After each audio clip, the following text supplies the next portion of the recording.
Food banks from around the country deal with a number of issues, everything to limited resources, to food prices, to the rise of food insecurity, especially after the COVID-19 pandemic. A lot of people don't even understand the difference between what a food bank and a food pantry is. I recently had a chance to sit down with Kent Eikenbery, President and CEO of the Northwest Arkansas Food Bank, to talk to him about how they're combating these issues in our community. This is our interview. Thanks for coming, Kent. I appreciate you spending some time in the studio today. We have cameras on both sides. So tell me, you guys have had a lot of changes at the food bank in the last 3 years, 2 years. How long does it take for that building to be built? Oh, my goodness. We actually started talking about the building in 2018, back when you were on the board. Yeah. We were talking about the need to expand because Highway 265 went through the middle of our parking lot at our old location. And, we were pretty disappointed that happened. But, things turn out for the best and turn out for the way they're supposed to be. And, it forced us into looking for a different location. So we now sit in a really good location in the center of Northwest Arkansas, just off of 71B on Pleasant Grove in Lowell. We're sitting on 15 acres and moved in a year ago last Thursday. So it's already been a year. It's been a year. Oh, my gosh. So just to start off, for some people who don't understand, because it's the proverbial question that goes on with, especially related to the food bank, the difference between a food bank and a food pantry. There is. What is the difference? I thought that was a statement. There is a difference between. Yes, the best way to view what we do is we're like a wholesale grocer. We collect food. We buy food. We put it in a big old warehouse.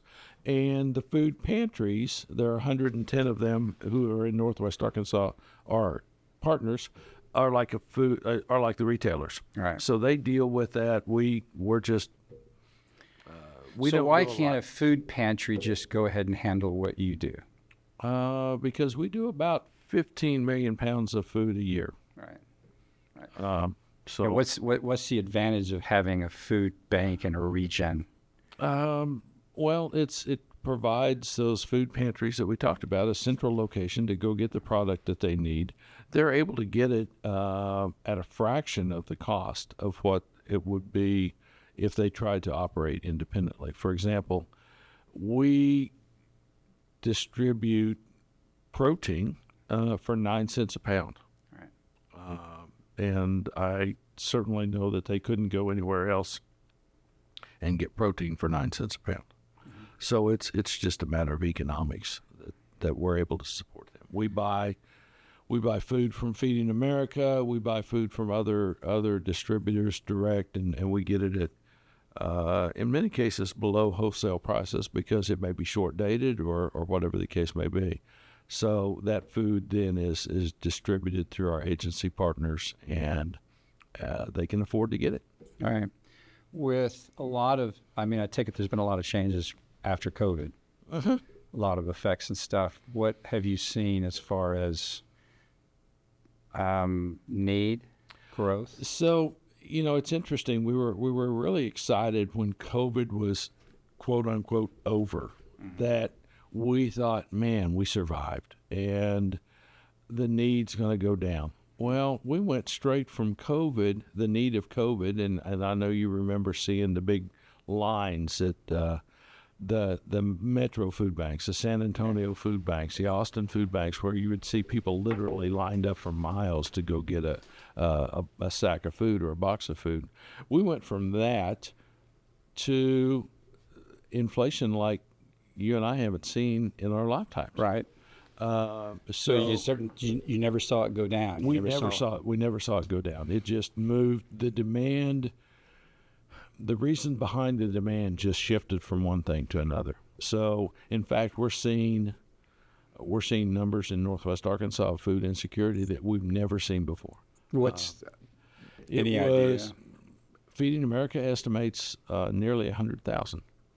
That's about 1 out of every 6 or 1 out of every 7 persons in Northwest. That would make sense, because I just, before we came in, I looked at this. I looked at what the estimated for just Northwest Arkansas, and it was 609,000. So you're talking every 1 in 6. Just about. Wow. And this is, I know this has been the big question that has gone on for years, is that, what, if anything, the food banks just supply food. Is there any, you've got a new building, you're doing things associated with supplying food. Is there been any opportunities that you're seeing that you guys can work on that can try to help alleviate, or is that not the purpose of the food bank? Well, there are multiple answers to that question, and there are multiple questions within that question. Root cause work is something that we're very interested in. We need to determine what those root causes are. But a lot of the root causes for food insecurity are things I have no control over. Right. Well, of I course. can't. Really? You don't have control. I can't do anything about the cost of rent in Northwest Arkansas. I can't do anything. Well, that's a good question. Okay, you've just hit on something that we can center on. What has the food bank, or has the food bank been able to see anything that are root causes? You just mentioned. Oh, I think the cost of living in Northwest Arkansas, as it continues to escalate, is a root cause. Uh-huh. Most of the people we deal with are employed. But really, you and I know people who are food insecure. Right. They may not admit it to us, and we may not know who they are, but I promise you, we know people who are food insecure. And our friend Rusty always says, don't talk to me about math. But this is a math equation that even Rusty could figure out. If somebody works full-time and they're making $15 an hour, that's $31,000 and change per year. Right. You slice off your taxes off of that, your housing off of that, a vehicle to get to and from work, child care. You start deducting all those expenses off of that good wage of $15 an hour. There's not any money left to buy groceries. Yeah. And that's what we're seeing in Northwest Arkansas. And that cost is continuing to escalate. And I'm not a proponent of raising minimum wage. I don't think that's going to make any difference. But I am a proponent of paying people a livable wage when it's possible. And fortunately, the food bank is there to help those people who can't make ends meet and who have more month at the end of the money. And there's nothing. I mean, food bank isn't involved in any of that, because you're just supplying food. So back to the root cause issues. Yeah. We recognize that we need to shorten the line. Collectively, we need to shorten the line. Right. We realize our role in the community shortening that line is to make sure people have food while they're in the line. Right. And it's somebody else's. We want to support single-parent scholarships. We want people to be able to go out and get better jobs. We want to support what used to be Northwest Technical Institute. I think it's changed their name. It's changed its name. But we want to support those places. We want to support Habitat for Humanity. We want to do those things, but we realize they have their mission, and we'll let them do their job, and we'll do our job, but we'll collaborate, and because many of us have the same client, for lack of a better term. When you're talking about collaboration, it's when I was on the food bank board, one of the things that you guys started developing was the data. Mm-hmm. Have you, and I take it has shown you that basically it's wages, because being one of the primaries. Anything else that it's shown you that? It's reaffirmed two things. It's reaffirmed that most of the people are not trying to scam the system. So all these people who say, well, they're not working, they're lazy, blah, blah, blah, blah, blah, doesn't apply. No.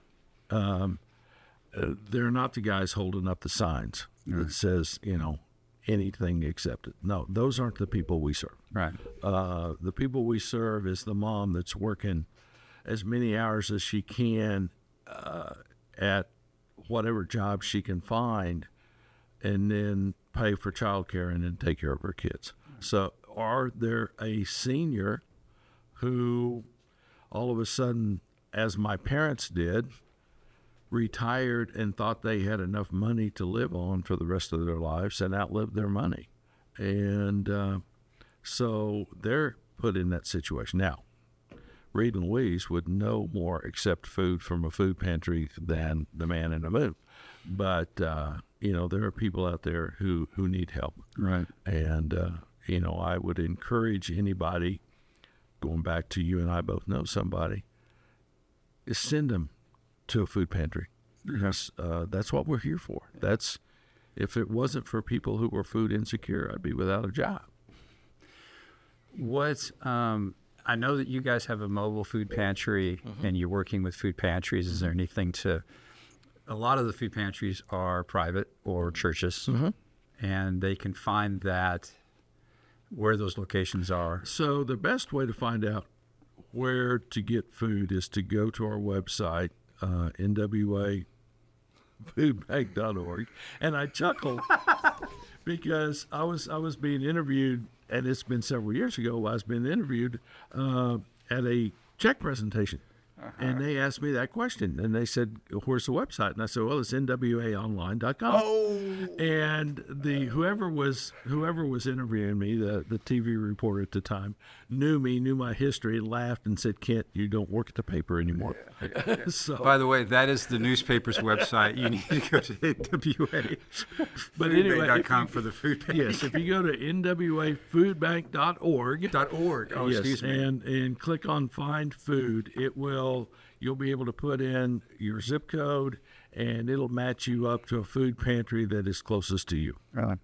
So with a lot of the changes, the Arkansas legislature just ended, and there's a huge debate in the U.S. Senate right now over the big bill, the big, beautiful bill. What do you see? I mean, we had a chance to talk to Laura Kellums from the Arkansas Children Advocacy for Children and Families, and she talked a lot about how that bill could really affect people and Arkansas associated with SNAP, and how Arkansas legislature, the way some program is set up in Arkansas, if the feds drop a percentage of the giving to the state, that whole program goes away.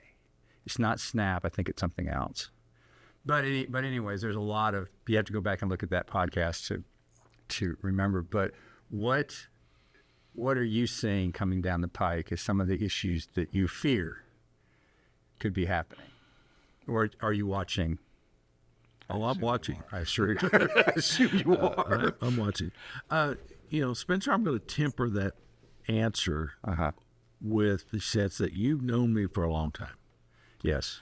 And 20 years. Yeah, years. I try not to get caught up in things I have no control over. Right. Until the federal government actually reaches a decision on what they're going to do, right, everything is just speculation at this point. I'm relatively confident that SNAP will survive in a manner. It may be different. I know that they're wanting to transfer some of the operational expense to the state. I don't know if Arkansas has the ability to absorb that or not. Yeah. What I'm concerned about with SNAP, and I've had some discussions with some of our elected officials, is that they're really pushing the work requirement. And I don't have a problem with that. Right. I don't have a problem with that. I don't have a problem with somebody, if they're getting benefits, they need to be working, going to school, trying to improve themselves to get off of SNAP. The problem I have is that if you have a job regardless of how much money you make too much money to be eligible. So there's no way that somebody, that $15 an hour person that we just talked about, there's no way they would qualify for SNAP because they make too much money, but yet they can't live on it. So what we've done is we have created an opportunity for people to live perpetually on the government's toll. Now, if we would do away with that benefits cliff and design a program perhaps of benefit slope to where you can have assets, did you know you can't even have, if your car's worth more than $5,000, you can't get SNAP? Now, so what we've done is we've created a program whereby you're incentivized not to be successful. I think we might want to step back just a little bit.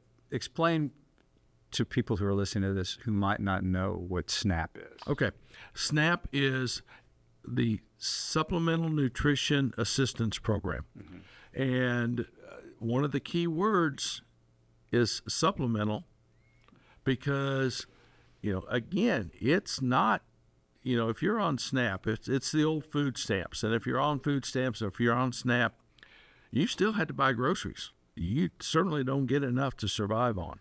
And the people that visit a food pantry don't get enough food to survive on. We supplement them. We help them get through. But so the SNAP program is a federally mandated program. But it only goes to what's the income that allows to have SNAP? It's a sliding scale. Is it? Okay. Based off of the number of people in the household and those types of things. But so it's if you qualify for SNAP and you're obviously working someplace where you're not getting any money, but not getting paid very much.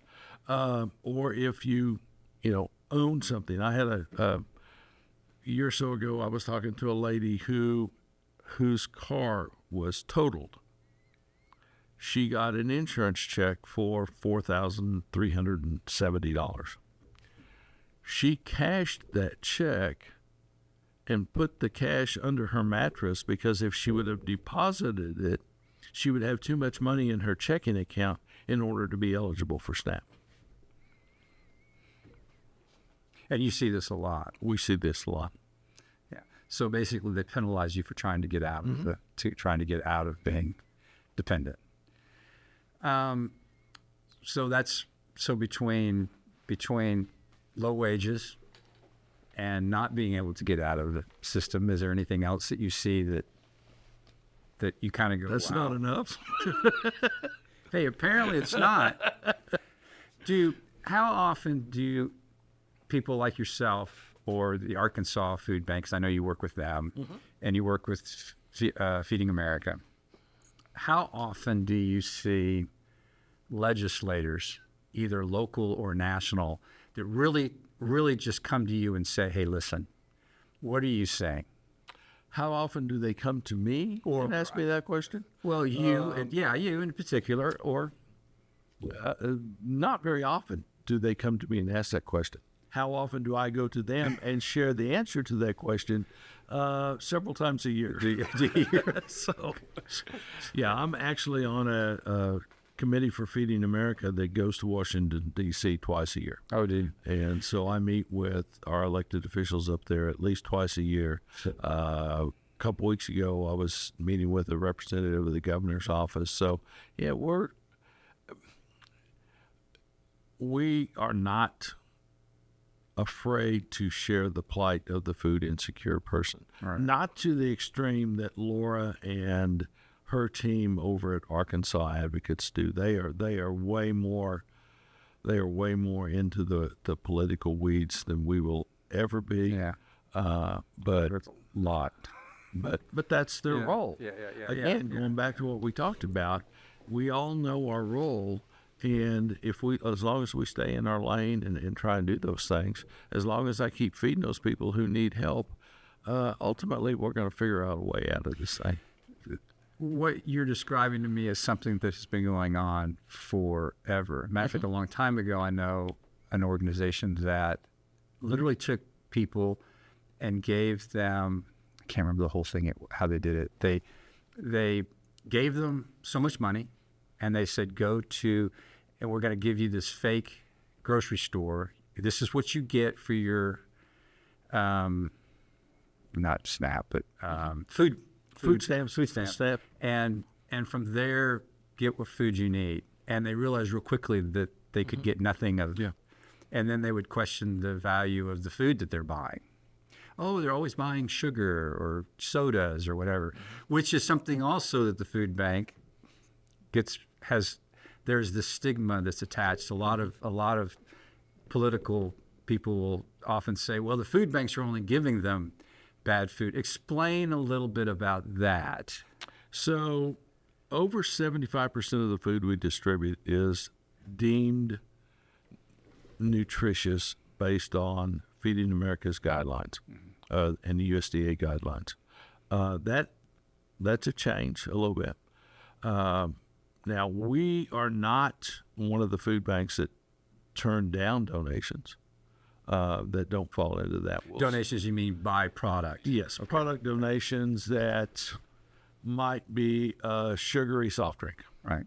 Or a candy bar. We'll still accept those and we distribute them because our philosophy is people, regardless of their income, deserve a treat once in a while. Mm-hmm. So the food that we distribute, like I say, is over 75% of it is considered nutritious. That's a myth, I guess, that's out there. So I thought where you were going was Arkansas's waiver on SNAP purchases, that in 2 years, if you can't purchase soft drinks or certain products with your SNAP dollars. Oh, really? Okay. I think that's, I think it's an attempt to healthenize. That's a good word. That's a cool word. Whether it's real or not, it's completely different. But, I think that's Arkansas's attempt to try and make a healthier Arkansas. I think what we're missing on that is the people, the vast majority of the people don't use SNAP, and they're buying the same stuff. So I guarantee you, I'm not very healthy. And a lot. So I don't think that saying that you can't buy a can of cola with your SNAP dollars is going to make us all of a sudden be the healthiest state in the union. And then you can be like a friend of mine who only drinks Diet Coke, which is great. That's all they drink, not water, just Diet Coke. So you're just waiting to see what's going to happen with laws. Would that be considered you are not proactive, or you're active in regards to let's see where it goes? I have shared my concerns with our elected officials until the elected officials who are friends of mine don't want to see me anymore. So no, they haven't said that, but I know. What do you? It's always amazed me on some of this, that some of this to me is like, this is a no-brainer. This is truly a no-brainer. If you look at some needs out there, do you think that there's some sort of policy position that people have, or do you think that there's some sort of view that they have, a perception of the people who are in need? Some of this, like you're talking about the progressiveness of not having enough money to a perfect example of this is, I think Wisconsin, there was some state and a university that gave $200 extra a month. I wish I could remember the organization that did this. They gave like $200 more a month to a group of people who are on welfare, and because the idea was, well, we don't give them enough money, and they said, well, they'll just spend it, they'll waste it, and 90-something% of those people that used the extra $200 used it to buy a car, to rent a house, to get another education. 90% statistically tried to get themselves out of poverty with it. And yet people will sit there and say, well, they're just gaming the system. Yep. So why do you think some of this, I mean, this has been going on forever, and it's only gotten apparently worse even after COVID, you say. So what do you see being on that side on the food bank that you think that it's just so difficult for this problem to at least be addressed in a way that we can? Do you think it's economics? Do you think it's business? Do you think it's politics? Do you think it's... I'm going to use the term ignorance, and not ignorance in the sense of... I'm using the term ignorance in the sense of not knowing what the problem is. Yeah, you're not saying that they're educatedly ignorant. They're just ignorant into the problems. Okay. Yeah, I think that's it. I think there's...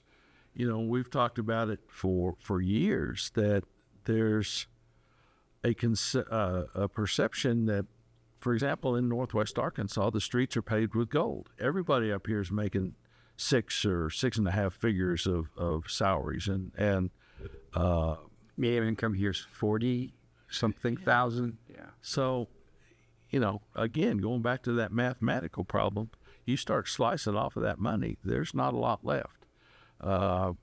So I think there's the awareness that there really is a problem. And, it's kind of like one of those things that, as long as it doesn't impact me directly, well, is it really a problem?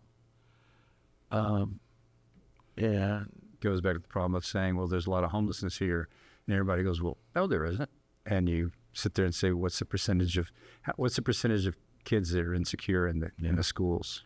There's a lot of there are a lot of kids who are sleeping on somebody's couch, so technically they're homeless. But do you know the percentage now? I don't. Yeah, it was there again. That's one of those root cause issues, and that's another organization, Seven Hills, and a couple others that we support. Yeah. And God bless them for what they do. But are you still? Give me an example of some of the food pantries that you. I mean, I think people might be surprised. Are you still doing stuff with the food pantries at some of the schools? Yes, we have. I just heard this today. Of the 19 school districts that are in the 4-county service area, we have school pantries in 15 of them. So you only have school pantries not in 4 of them. That's one way of saying it, but yes. That's a lot. It's a lot of food. Is there any other programs that you're working now with, developing, that you've got with your new building? Yeah, we really are. We're certainly trying to learn how to use the building to its capacity, because you heard me say all the times you were on the board, the building is a tool. Yeah. The building is not the solution, but it is a tool. But yes, we've expanded our mobile pantry system. We've gone to we're continuing to expand an order ahead program where people can go to, just like they were ordering their groceries from a retailer, they order their groceries and pick them up at a food pantry that's convenient for where they live. So you're literally building like a basket of food that you're delivering to the pantries to the people? Mm-hmm. Oh, okay. That's interesting. I thought you were trying to get away from doing the individual and just giving it to the pantries and having them. I knew you were boxing. I didn't realize you were boxing specifically for... That's something that came out of our data. Right. Is that transportation is an issue. Right. For some people. Or the hours of operation may not be convenient for somebody. Right. So if, for example, you went in and you placed your order, we would put it together, we would deliver it to that pantry where you would normally go or close to you, and then you would go and pick it up. We're trying different things to get food into the hands of those people that need it. We're using DoorDash for delivery. Really? Uh-huh. My first question is, who's paid for the DoorDash? Don't you pay them when you... So is that part of... You're not going to say. No, we have a Is that very donor based? we have a very generous community that we live in who are willing to invest money in things that we're trying to solve the problem with. Right. That's an interesting take. I've never. It's I think if there's anything else. I really don't. Is there anything that you wanted to talk about a little bit? Anything that? How's the fundraising? Is the building paid for?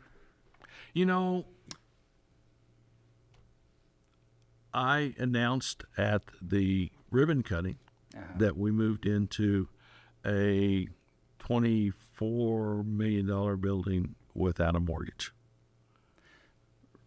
Done. So now any money coming in is to help the food bank. of course, now we spend $3.5 million a year buying food. Right. So that's, and then of course we have staff that delivers that food. And now this is a good question. Expenses. You just hit the staff part, and I was thinking about this today. How long have you been at the food bank?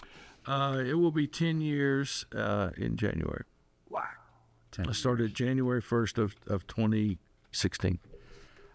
How many employees were at the food bank when you started? 13. How many are there now? Well, today we got as high as 49. I think we're back down to 47. Wow. But we've, we're hovering right around 50. How many food pantry pantry trucks do you have? How many now? trucks do we have? I remember when you first got the first one from Tyson, and we've got I